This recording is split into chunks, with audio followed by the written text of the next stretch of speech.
ದೇಶದ 2 ರಾಜ್ಯಗಳಲ್ಲಿ ನಡೆದ ಚುನಾವಣೆ ಬಗ್ಗೆ ಪ್ರಧಾನಿ ನರೇಂದ್ರ ಮೋದಿ ಮಾತಾಡಿದರು. ಬಿಜೆಪಿ ಕಚೇರಿಯಲ್ಲಿ ಮಾತನಾಡಿದರು. ಹರಿಯಾಣದಲ್ಲಿ ಕಮಲ ಪಡೆ ಕಮಾಲ್ ಮಾಡಿದರೆ ಕಾಶ್ಮೀರದಲ್ಲಿ ಸಂವಿಧಾನಕ್ಕೆ ಗೆಲುವು ಸಿಕ್ಕಿದೆ ಅಂತ ಹೇಳಿದರು. ಅವರ ಭಾಷಣವನ್ನು ಗಮನಿಸಿ ಏನು ಹೇಳಿದರು. हम सब ने सुना है जहां दूध दही का खाना वैसा है अपना हरियाणा। हरियाणा के लोगों ने फिर कमाल कर दिया और कमल कमल कर दिया है, हमें वोट दिया है। साथियों, जम्मू कश्मीर में दशकों के इंतजार के बाद आखिरकार शांतिपूर्वक चुनाव हुए, वोटों की गिनती हुई, नतीजे आए। ये भारत के संविधान की जीत है, भारत के लोकतंत्र की जीत है। जम्मू कश्मीर के लोगों ने नेशनल कॉन्फ्रेंस और उनके गठबंधन को ज्यादा सीटें दी है। मैं उन्हें भी शुभकामनाएं देता हूं। वोट प्रतिशत के हिसाब से देखें तो जम्मू कश्मीर में जितनी भी पार्टियां चुनाव लड़ रही थी उसमें वोट शेयर के हिसाब से भाजपा सबसे बड़ी पार्टी बनकर के उभरी है। ಎಸ್, ಪ್ರಧಾನಮಂತ್ರಿಗಳ ಒಂದು ವಿಚಾರದಲ್ಲಿ, ಕಾಶ್ಮೀರ ವಿಚಾರದಲ್ಲಿ ನಾವೆಲ್ಲರೂ ಕೂಡ ಅದಕ್ಕೆ ಧ್ವನಿಗೂಡಿಸ್ತೇವೆ. ರಾಜಕೀಯ ಆಗುತ್ತೆ, ಚುನಾವಣೆ ಆಗುತ್ತೆ, ಮತ್ತೊಂದಾಗುತ್ತೆ. ನೋಡಿ, ಕಾಶ್ಮೀರ ನಮ್ಮ ದೇಶದ ಅವಿಭಾಜ್ಯ ಅಂಗ. ಅದರಲ್ಲಿ 2 ಮಾತು. ನಾವೆಲ್ಲರೂ ಈ ಭಾರತ ದೇಶದ ಪ್ರಜೆಗಳು. ನಾವು ಪತ್ರಕರ್ತರೋ, ಫಿಲ್ಮ್ ಸ್ಟಾರೋ, ಮತ್ತೊಬ್ಬರೋ, ಏನೋ, ಕಾಂಗ್ರೆಸ್ಸೋ, BJP ಮತ್ತೊಂದು. 370 ಆರ್ಟಿಕಲ್ 370 ತೆಗೆದ ನಂತರ ಅದಕ್ಕಿಂತ ಮೊದಲು ಸೈನಿಕರಿಗೆ ಕಲ್ಲು, ಪೊಲೀಸರಿಗೆ ಕಲ್ಲು, ಆಮೇಲೆ ಹರತಾಳ, ಪ್ರತಿ ದಿವಸ ಹೊಡೆದಾಟ, ಬಡದಾಟ, ಕೊಲ್ಲೋದು, ಅವರಿಗೆ ಅಟ್ಯಾಕ್ ಮಾಡೋಂಗಿಲ್ಲ. ಏನಿದು? ಕಾಶ್ಮೀರ ಒಂದು ಬೇರೆಯೇ. ಹಿಂದಿನ ನಮ್ಮ ಹಿರಿಯ ಲೀಡರ್ಗಳು ಕೂಡ ಆ ಕಾಲಕ್ಕೆ, ಯಾವುದೇ ರಾಜಕಾರಣಿಗಳದರ ಬಗ್ಗೆ ಏನೇ ಮಾತಾಡಲಿ, ಆ ಕಾಲಕ್ಕೆ ಕಾಶ್ಮೀರವನ್ನು ಉಳಿಸ್ಕೊಳ್ಬೇಕು ಅನ್ನುವಂಥ ಕಾರಣಕ್ಕಾಗಿ ಒಂದು ಆರ್ಟಿಕಲ್ 370 ಹಾಕಿದ್ರು ಅಂತ ಇಟ್ಕೊಳ್ಳೋಣ. ಆದರೆ ತಾತ್ಕಾಲಿಕ ಅಂತ ಇಟ್ಟಿದ್ರು. ಅದನ್ನು ನರೇಂದ್ರ ಮೋದಿ ಅಂಥವರು ಮತ್ತು ಅಮಿತ್ ಶಾ ಅಂಥವರು ಹೇಗೆ ಒಂದು ರೀತಿಯಲ್ಲಿ ಬೆಣ್ಣೆಯಿಂದ ಕೂದಲು ತೆಗೆದ ಹಾಗೆ ತೆಗೆದುಬಿಟ್ಟು 370 ರದ್ದು ಮಾಡಿದರು. ಇದಕ್ಕಿಂತ ಮೊದಲು ಕಾಶ್ಮೀರದಲ್ಲಿ ಚುನಾವಣೆ ಆದರೆ ಏನಾಗ್ತಾ ಇತ್ತು ಗೊತ್ತಾ ವೀಕ್ಷಕರೇ? ಈ ಪ್ರತ್ಯೇಕತಾವಾದಿ ನಾಯಕರು, ಹುರಿಯತ್ ಕಾನ್ಫರೆನ್ಸ್ ವಗೇರೆ ವಗೇರೆ, ಅಬ್ದುಲ್ ಗನಿ ಲೋನ್ ಅವರ ಮಗ ಸಜ್ಜದ್ ಲೋನ್, ನೀವು ತುಂಬ ನೋಡಿದಿರಿ ಅವ್ರನ್ನ.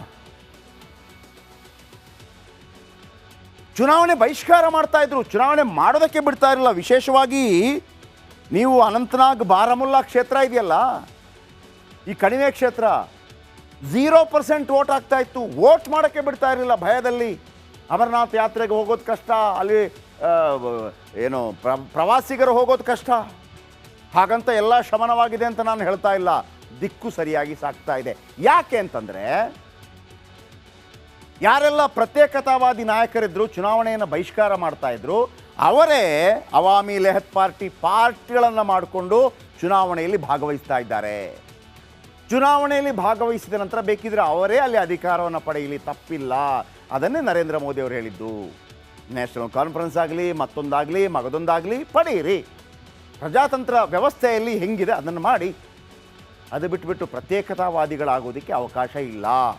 ಇರ್ಬೋದು, ಬ್ರಿಟಿಷ್ ಕಾಲದಲ್ಲಿ 4-5 ರಾಜ್ಯಗಳು ಹೇಳಿರ್ಬೋದು, ನಿಮಗೆ ಪಾಕಿಸ್ತಾನಕ್ಕೆ ಬೇಕೆಂದರೆ ಪಾಕಿಸ್ತಾನಕ್ಕೆ ಹೋಗ್ಬೋದು, ಭಾರತಕ್ಕೆ ಸೇರಬೇಕು ಅಂತಂದರೆ ಭಾರತಕ್ಕೆ ಸೇರಬಹುದು, ಪ್ರತ್ಯೇಕವಾಗಿರಬೇಕು ಅಂತಂದರೆ ಪ್ರತ್ಯೇಕವಾಗಿರ್ಬೋದು ಅಂತ ಹೇಳಿದಾಗ ಹೈದರಾಬಾದ್ ನವಾಬ, ಜುನಾಗಢ, ಕಾಶ್ಮೀರ ಬೇರೆ ಬೇರೆ ನಿಲುವುಗಳನ್ನು ತೆಗೆದುಕೊಳ್ಳುತ್ತೆ. ಆವತ್ತು ಉಕ್ಕಿನ ಮನುಷ್ಯ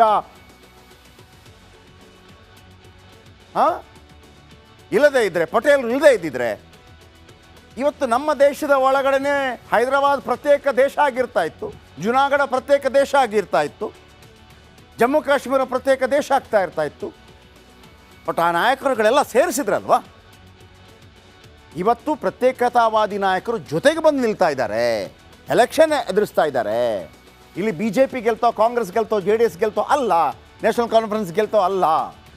ಇಲ್ಲಿ ಭಾರತದ ಸಾರ್ವಭೌಮತೆ ಗೆಲ್ಲಬೇಕು ಅಷ್ಟೇ.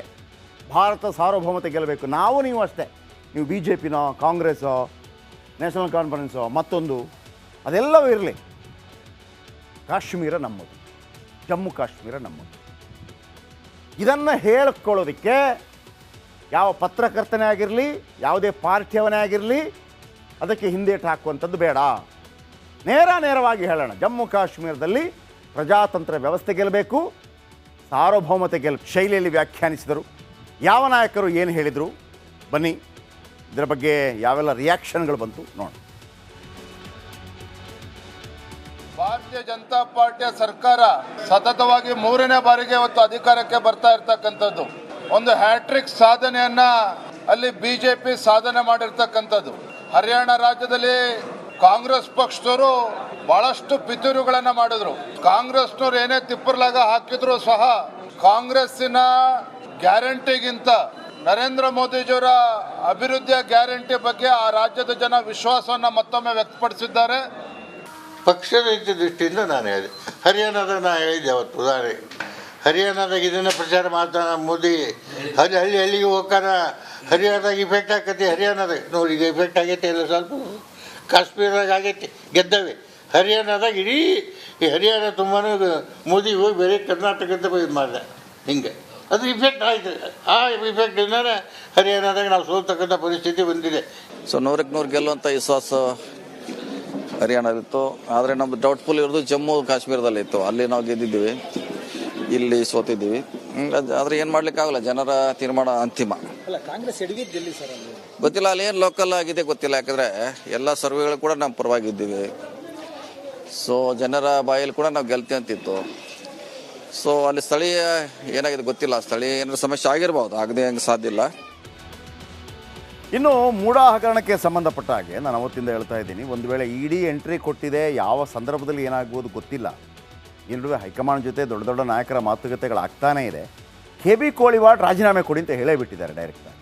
ಆಗಸ್ಟ್ನಲ್ಲಿ ಸಿದ್ದರಾಮಯ್ಯ ರಾಜೀನಾಮೆ ಕೂಗು ಶುರುವಾದಂಗೆ ಕಾಣ್ತಾ ಇದೆ. CM ವಿರುದ್ಧ ಕೋಳಿವಾಡ ಡೈರೆಕ್ಟಾಗಿ ಕುಟುಕಿದ್ದಾರೆ. ಅವರಿಗೆ ವೈಯಕ್ತಿಕವಾಗಿ ಕೂಡ ಸ್ವಲ್ಪ ಬೇಸರ ಇದೆ ಅವರ ಮೇಲೆ. ಇನ್ನು ಮುಖ್ಯಮಂತ್ರಿ ಪರ ವಿರೋಧ ಚರ್ಚೆಗೆ ಕಾಂಗ್ರೆಸ್ ನಾಯಕರೇ ಪೈಪೋಟಿಗೆ ಇಳಿದಂಗೆ ಕಾಣ್ತಾ ಇದೆ. ಬನ್ನಿ ಅದರ ಬಗ್ಗೆ ಒಂದು ರಿಪೋರ್ಟ್. ರಾಜ್ಯದಲ್ಲಿ ಸಿಎಂ ಕುರ್ಚಿ ಆಗುತ್ತಾ ಖಾಲಿ. ಸಿದ್ದರಾಮಯ್ಯ ವಿರುದ್ಧ ಕೂಗಿದ ಕೋಳಿ. ಸಿಎಂ ಕುರ್ಚಿ ಖಾಲಿ ಇಲ್ಲ ಅನ್ನುತ್ತಲೇ ನಾಯಕರು ಸಿದ್ದರಾಮಯ್ಯ ವಿರುದ್ಧ ಕತ್ತಿ ಮಸೀತಿದ್ದಾರಾ ಅನ್ನೋ ಅನುಮಾನ ಹುಟ್ಟಿಕೊಳ್ತಿದೆ. ಇದಕ್ಕೆ ಪುಷ್ಟಿ ನೀಡುವಂತಹ ಹೇಳಿಕೆಯನ್ನ ಮಾಜಿ ಸಚಿವ KB ಕೋಳಿವಾಡ ಹೇಳಿದ್ದಾರೆ. ಮುಡಾ ಕೇಸ್ನಲ್ಲಿ ಲಾಕ್ ಆಗೋ ಆತಂಕದಲ್ಲಿರುವ ಸಿದ್ದರಾಮಯ್ಯ ಮೊದಲು ಕುರ್ಚಿ ಖಾಲಿ ಮಾಡಬೇಕಂತೆ. ಈ ಹಿಂದೆ ತಾವೇ ನೀಡಿದ ಹೇಳಿಕೆಗೆ ನಾವಿನ್ನು ಬದ್ಧವಾಗಿದ್ದೀವಿ ಅಂತ KB ಕೋಳಿವಾಡ ಪುನರ್ ಉಚ್ಚರಿಸಿದ್ರು. ಅಲ್ಲ, ಯಾವಾಗಲೂ ನಾನು ಒಮ್ಮೆ ಹೇಳಿದ ಅದು ಬದಲಾವಣೆ ಆಗೋಕ್ಕಾಗುತ್ತಾ? ಬದಲಾವಣೆ ಅಲ್ಲ, ನನ್ನ ಅಭಿಪ್ರಾಯ ನಾನು ಹೇಳಿದ್ದೀನಿ. ನನ್ನ ವೈಯಕ್ತಿಕ ಅಭಿಪ್ರಾಯ, in the interest of the party. ಅದು ಇಂಪ್ಲಿಮೆಂಟ್ ಮಾಡೋದು ಬಿಡೋದು ಅವ್ರಿಗೆ ಬಿಡೋದು, ಅದಕ್ಕೆ ನಾವೇನು ಮಾಡೋಕ್ಕಾಗತ್ತೆ. ಇನ್ನೊಂದು ದಿಕ್ಕಿನಲ್ಲಿ ಇದೇ ವಿಚಾರಕ್ಕೆ ಸಚಿವ ಪರಮೇಶ್ವರ್ ಪ್ರತಿಕ್ರಿಯೆ ನೀಡಿದ್ರು. ಚಾಯ್ ಪಿ ಚರ್ಚೆ ಏನೂ ಆಗ್ತಿಲ್ಲ, ರಾಜ್ಯದಲ್ಲಿ ಸಿಎಂ ಕುರ್ಚಿ ಖಾಲಿ ಇಲ್ಲ, ಬದಲಾವಣೆ ಅನ್ನೋದು ನಮ್ಮ ಕೈಯಲ್ಲಿ ಇಲ್ಲ ಅಂದ್ರು. ಕಾಂಗ್ರೆಸ್ ನಾಯಕರ ಮಧ್ಯೆನೇ ಇಷ್ಟೆಲ್ಲ ಚರ್ಚೆ ಆಗ್ತಿರುವಾಗ ಸಿದ್ದು ಆಪ್ತ ಜಮೀರ್ ಅಹಮದ್ ಫುಲ್ ಗರಂ ಆಗಿದ್ರು. ಕುರ್ಚಿ ಮೇಲೆ ಕೂತಿದ್ದು ಟಗರು, ಯಾರು ಅಲ್ಲಾಡಿಸೋಕೆ ಆಗಲ್ಲ ಅಂತ ಗುಟ್ಟು ಹಾಕಿದ್ರು. ಖಾಲಿ ಇಲ್ಲ.